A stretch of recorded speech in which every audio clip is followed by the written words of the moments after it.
Namasté, je suis Aurélie Willem, fondatrice de The Yoga Bay et créatrice du studio en ligne The Yoga Bay Online. Une petite vidéo courte pour bien débuter le yoga en ligne, 3 conseils et un bonus pour pratiquer de manière sécuritaire chez vous et pour pallier un petit peu au manquement du yoga en ligne par rapport au yoga en présentiel. Premier conseil, pensez à Ahimsa, texte fondateur du yoga, les Yoga Sutras comme un code éthique, moral, que le yogi adopte dans sa vie de tous les jours. Ahimsa, c'est le principe fondamental en yoga, ça veut dire la non-violence, donc la bienveillance vis-à-vis de l'ensemble des êtres vivants. Commencez par vous-même, sur le tapis, parlez-vous gentiment. Si vous ressentez de la douleur, vous sortez immédiatement de la posture. Si vous ressentez de l'inconfort, vous restez, vous respirez un petit peu. Et si vraiment ça reste très inconfortable, vous sortez de la posture. Soyez toujours respectueux, respectueuse de votre corps, de vos émotions, de votre esprit. Bienveillant et bienveillante avec vous-même. Ça vaut sur le tapis, ça vaut en dehors du tapis dans la vie quotidienne. Mais c'est le premier conseil que je voulais vous donner ici. Deuxième conseil important, je vous invite à vous filmer ou à utiliser un miroir en pied. Pourquoi? Parce qu'au début, quand on commence la pratique du yoga, on ne sent pas forcément le dos, l'arrière du corps, on ne sent pas forcément les alignements qui sont proposés par le professeur.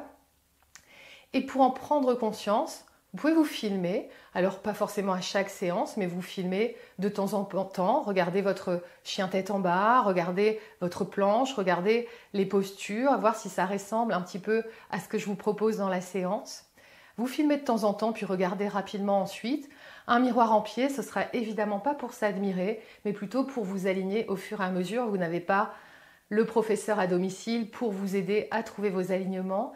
Moi, en tout cas, quand j'ai pratiqué en ligne, c'est comme ça que j'ai fait, en me filmant et en regardant. Et c'est là où j'ai eu des prises de conscience, par exemple de mon dos arrondi en chien tête en bas. Et j'ai compris comment ouvrir les épaules et comment allonger le dos de cette manière-là. Troisième conseil, ayez un espace à vous, chez vous, pour pouvoir pratiquer quand vous le souhaitez. Et surtout, votre tapis à disposition. Ne rangez pas votre tapis dans le garage.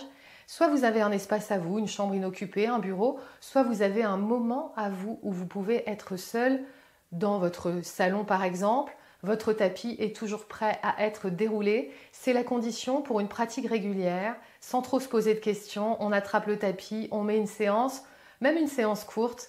Pratiquez une fois par semaine. Votre état d'esprit va changer, 2 fois par semaine, votre corps va changer. Pratiquez tous les jours, même 15 minutes, votre vie changera. Et le petit bonus. Le petit bonus, c'est qu'il n'y a pas de progressivité dans les séances que vous allez trouver dans le studio. Il y a certaines séances où j'ai indiqué qu'elles sont pour les yogis intermédiaires, mais la plupart sont plutôt accessibles, qu'on ait débuté depuis peu ou même en tant que débutant, à condition de s'écouter, comme je le disais dans mon premier conseil, Ahimsa, de s'écouter, d'être bienveillant et bienveillante avec vous-même.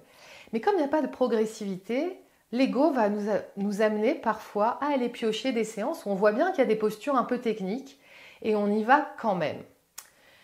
C'est source de découragement, source de blessures. Et en plus, ça va un petit peu à contre-courant de ce qu'on essaye d'apprendre en yoga. D'une part, calmer l'ego. Et la pratique régulière de postures plus classiques, on va dire, va vous amener à réussir plus tard probablement des postures plus techniques. C'est le chemin qui est intéressant. Prenez le temps, s'il vous plaît, de cheminer tranquillement, de vous amuser, de trouver au fur et à mesure des petites choses dans votre corps et puis des pépites pour votre esprit. C'est ça le yoga, n'allez pas trop vite chercher les postures qui paraissent plus acrobatiques, c'est un contresens. Après, bien sûr, vous êtes chez vous, vous faites ce que vous voulez, mais si vous essayez un jour, prenez au moins des accessoires et ne vous découragez pas ensuite, je vous promets que je ne réussissais pas non plus la posture du corbeau tout de suite. J'avais vraiment besoin de comprendre la protraction des omoplates, de développer la force, notamment dans ma ceinture scapulaire et dans mes abdominaux.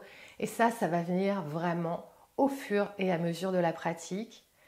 Voilà, je vous souhaite de vous amuser. Je vous souhaite de trouver ce que vous avez besoin de trouver sur votre tapis et dans votre vie. Si vous avez des questions, vous pouvez m'écrire, bien sûr. Ce sera un plaisir de vous répondre. Je vous souhaite une très belle pratique et je vous dis à très bientôt.